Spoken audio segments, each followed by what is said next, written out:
అధిష్టానం ఈ విషయాన్ని తీవ్రంగా పరిగణిస్తున్నది. పార్టీ అధ్యక్షులు శ్రీ కె చంద్రశేఖరరావు గారు శ్రీమతి కె కవితను తక్షణం పార్టీ నుండి సస్పెండ్ చేస్తూ నిర్ణయం తీసుకున్నారని చెప్పి మరి నాకు ఒక ప్రకటన నిన్న టీవీల ద్వారా అందుకోవడం జరిగింది. మరి నేను పార్టీ నుండి వచ్చినటువంటి లేఖలో ప్రత్యేకంగా 2 అంశాల మీద మాట్లాడదలుచుకున్నాను. నేను అక్రమ కేసులు పెట్టి నా మీద తిహార్ జైల్లో 5.5 నెలల పాటు ఉండి బయటకు వచ్చిన తర్వాత నవంబర్ 23వ తారీఖు 2024 నుండి నేను ప్రజాక్షేత్రంలోకి వచ్చి అనేక కార్యక్రమాలు చేయడం జరిగింది.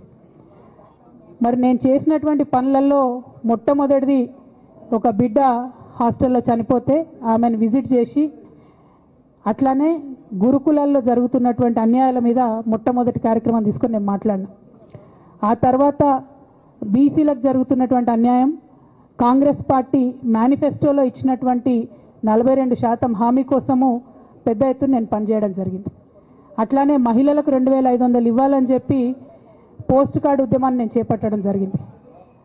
పెద్దవాళ్లకు పెన్షన్లు పెంచాలని నేను ఉద్యమాలు చేయడం జరిగింది. తెలంగాణ తల్లి స్వరూపాన్ని మారిస్తే అట్లెట్లా మారుస్తారని రౌండ్ టేబుల్ సమావేశం పెట్టినాం. బనకచర్లు అక్కడ కడుతున్నారంటే దాని మీద రౌండ్ టేబుల్ సమావేశం పెట్టినాం. ఓవరాల్గా తెలంగాణ ప్రాజెక్టులు, అందుబాటులో ఉన్నటువంటి నీళ్లు, వీటన్నిటి మీద కూడా రౌండ్ టేబుల్ పెట్టినాం. భద్రాచలం దగ్గర 5 గ్రామాలు ముంపు సమస్య ఉంది, ఎవరు పట్టించుకుంటలేరంటే వాళ్ళని పిలిపించుకొని రౌండ్ టేబుల్ సమావేశం పెట్టి ప్రభుత్వం మీద ఒత్తిడి తీసుకొచ్చే కార్యక్రమం చేసినాం.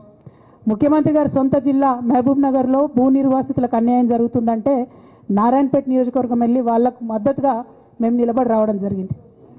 అట్లానే 47 నియోజకవర్గాలలో బీఆర్ఎస్ కండువా బాజాప్తా కప్పుకొని, గులాబీ కండువా బాజాప్తా కప్పుకొని ఎక్కడికి పోతే అక్కడ రావుల చంద్రశేఖర్ రెడ్డి గారిని రిక్వెస్ట్ చేసి భవన్ నుంచి అక్కడ ఉండేటటువంటి బీఆర్ఎస్ నాయకులకు అఫీషియల్ కమ్యూనికేషన్ చేపించి ప్రతి ఒక్క బీఆర్ఎస్ నాయకులకు, కార్యకర్తలకు మాట్లాడి ఆయా పర్యటనలకు వెళ్ళినప్పుడు అందరినీ కలుపుకొని బాజాప్తా గులాబీ కండువా వేసుకొని 47 నియోజకవర్గాలు నవంబర్ 23, 2024 నుండి ఈ రోజు వరకు నేను పర్యటన చేసి అనేక ప్రజా సమస్యల మీద మాట్లాడడం జరిగింది. మరి ఇవన్నీ పార్టీ వ్యతిరేక కార్యకలాపాలు అన్నది నాకు అర్థం కాలేదు.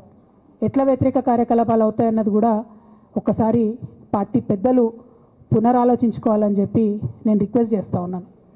అదేవిధంగా మరి బీసీల కోసం నేను పోరాటం చేస్తుంటే అట్లెట్లా మాట్లాడుతుంది, ఇట్లెట్లా మాట్లాడుతుంది, పార్టీకి వ్యతిరేకంగా మాట్లాడుతుంది. అరే, నేను కాంగ్రెస్ పెద్దల మీద ఒత్తిడి తీసుకొస్తుంటే బీసీలకు 42% అమలు చేయాలంటే ఏది పడితే అది చిల్వల్ పల్వల్గా నా మీద రాపించడం, ప్రచారం చేయడం, చాలా దారుణమైనటువంటి పనులు పార్టీలో ఉన్నటువంటి కొందరు పని కట్టుకొని, కత్తి కట్టుకొని నా మీద చేయడం జరిగింది. అట్లానే నేను ఒక మాట ఏమన్నా, సామాజిక తెలంగాణ సాధన కోసం నేను కట్టుబడి ఉన్నా అన్న. దానిలో తప్పేముంది? అసలు నాకు జన్మనిచ్చినటువంటి నా తండ్రి, ఈ ప్రాణాన్ని భిక్షగా ఇచ్చినటువంటి నా తండ్రి, ఆయన చిటికెన వేలు పట్టుకొని నేను ఓనమాలు నేర్చుకున్న ఉద్యమాలు ఎట్లా చేయాలని, ఆయన చిటికెల వేలు పట్టుకొని ప్రజలంటే ఏంది, ప్రజా సమస్యలు అంటే ఏంది, ఎందుకోసం దాని మీద గలమెత్తాలని చెప్పి నేను నేర్చుకున్నా. ఆ నాయకుడి స్ఫూర్తిగానే నేను సామాజిక తెలంగాణ మాట్లాడినా. భారతదేశం మొత్తంలో ఇన్ని రాష్ట్రాల్లో ముఖ్యమంత్రులు అయితే 75 ఏళ్ళ స్వతంత్ర భారతదేశం, 79 ఏళ్ళు స్వతంత్ర భారతదేశంలో దళితులకి 3 ఎకరాల భూమి ఇస్తా అని చెప్పినటువంటి ఏకైక గొప్ప నాయకుడు కేసీఆర్ గారు. ఆయన దగ్గర నుంచే కదా నేను సామాజిక తెలంగాణ ఎజెండా నేర్చుకున్నది. బీసీలకు ఎవరు వృత్తి పనిదారులు ఉంటే వాళ్ళకి చేయూతనిస్తా అని చెప్పినటువంటి ఏకైక ముఖ్యమంత్రి కేసీఆర్ గారు. చెప్పినట్టుగా డబ్బులు ఇచ్చిండు కూడా, ప్రతి కులాన్ని కాపాడుకునే ప్రయత్నం చేసిండు. అది కాదా సామాజిక తెలంగాణ?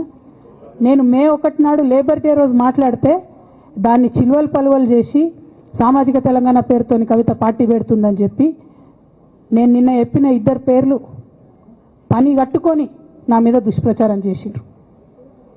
నేనేమైనా తప్పు మాట్లాడినా? బీఆర్ఎస్ పార్టీ వ్యతిరేకమా సామాజిక తెలంగాణ నినాదానికి? బీఆర్ఎస్ పార్టీకి సామాజిక తెలంగాణ అవసరం లేదా? భౌగోళిక తెలంగాణ వస్తే సరిపోతుందా? బంగారు తెలంగాణ కావాలని కేసీఆర్ గారు ఇచ్చిన నినాదమే కదా. బంగారు తెలంగాణ అంటే ఏంది? హరీష్ రావు ఇంట్లో బంగారం ఉంటే, సంతోష్ రావు ఇంట్లో బంగారం ఉంటే బంగారు తెలంగాణ అవుతుందా?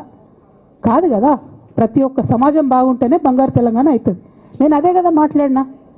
దానికి ఇష్టం వచ్చినట్టు నా మీద స్టోరీ లేపిస్తే నేను భవన్లో పోయి కూర్చొని బాజాప్తా, ఎక్కడో కాదు, బయట ప్రెస్ మీట్ పెట్టలేదు, ఏ ప్రెస్ క్లబ్లో పెట్టలేదు, డైరెక్ట్గా తెలంగాణ భవన్ నా ఆఫీస్ అండి, నా పార్టీ భవన్లో పోయి కూర్చొని నేనేం చెప్పినా, నా మీద కుట్రలు జరుగుతున్నది, నా మీద విషప్రచారం జరుగుతున్నది అని చెప్పిన. నేను రామన్నను బుజ్జగించి గడ్డం పట్టుకొని అడుగుతా ఉన్నా, అన్న నీ చెల్లెని, ఒక మహిళా ఎమ్మెల్సీని మన పార్టీ ఆఫీస్లో కూర్చొని నా మీద కుట్రలు జరుగుతున్నాయని నేనంటే మీరు వర్కింగ్ ప్రెసిడెంట్గా ఉన్నారన్న, ఫోన్ చేయరా అన్న నాకు, ఏమైంది బేటా ఎందుకు బాధపడుతున్నావు అని ఫోన్ చేయరా? ఇది ఎప్పుడు జరిగిన ఇన్సిడెంటు? లేక లీక్ కాకముందు, నేను నా కొడుకు గ్రాడ్యుయేషన్కి అమెరికా పోకముందు, అంతకుముందే. మరి మీరు వర్కింగ్ ప్రెసిడెంట్ కదన్నా, నేను పార్టీ ఎమ్మెల్సీని కదా. చెల్లెలు అన్న బంధుత్వాలు పక్కన పెడదాం ఒక్క నిమిషం. ప్రొఫెషనల్ సెటప్లో ఒక పొలిటికల్ పార్టీలో ఒక మహిళా ఎమ్మెల్సీ భవన్లో కూర్చొని నా మీద కుట్రలు జరుగుతున్నాయంటే మీరు మాట్లాడినరా అన్న? 103 రోజులు అయిపోయిందన్న ఇయ్యాలటికి, ఒక్క మాట మాట్లాడినరా? కేసీఆర్ గారు